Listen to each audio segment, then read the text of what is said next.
Democratic governors from across the country have gathered in Wisconsin to discuss ways to counter the Trump administration and the future of the party. Right now, there are 23 Democratic governors in office, but as their party faces historically low approval ratings, they are looking for pathways to success with President Trump in the White House. And CBS News political director Fin Gómez joins me now from Wisconsin. So, Fin, get us up to speed. What are these governors saying as they meet in Wisconsin?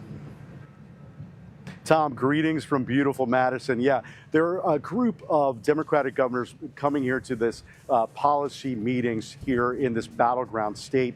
I spoke to several of them today. Look, like you mentioned, they're looking to counter the Trump administration, and they feel that the policies that they call controversial and unpopular, they feel that they can counter them and run against. They mentioned not only the big, beautiful bill, they feel that it's specifically the cuts in Medicaid that will benefit them politically because it's going to affect millions of Americans in their states. They also feel there's backlash to the ICE deportations and raids. They feel that has impacted middle America, not just border states. And also, they're focused. They feel that they have the momentum. They have had big fundraising haul just this past week.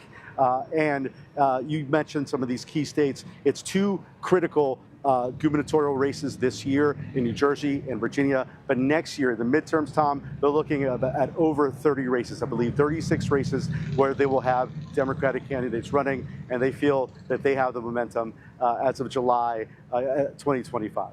We know that many governors, that's an intuitive step after being a governor is to potentially get on a presidential ticket. There's also discussion over who will run on the Democratic side for president in 2028. Are there any governors eyeing a potential run? Look, Tom, we're in summer 2025 right now, right?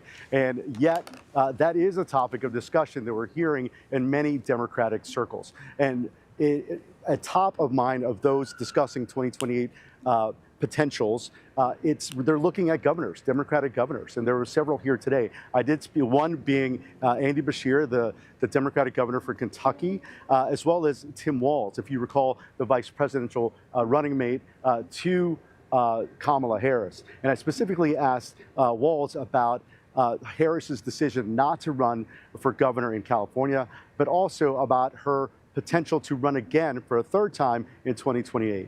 Please take a listen.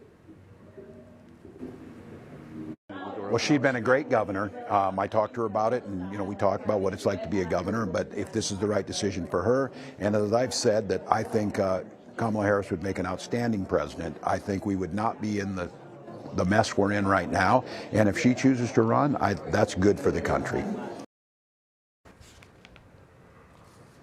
And Walz is also one of those governors who's also on that potential 2020 contenders list. There's about 7 or 8 of them, and there were a few of them here as well, Tom. So there's still a lot of interest. There is a lot of interest, and we're ways away, over 450 days away to the midterms, and 95 days into those gubernatorial races that I was talking about. Yeah, and still it feels just around the corner. Fin Gómez breaking it all down for us. Fin, appreciate your time.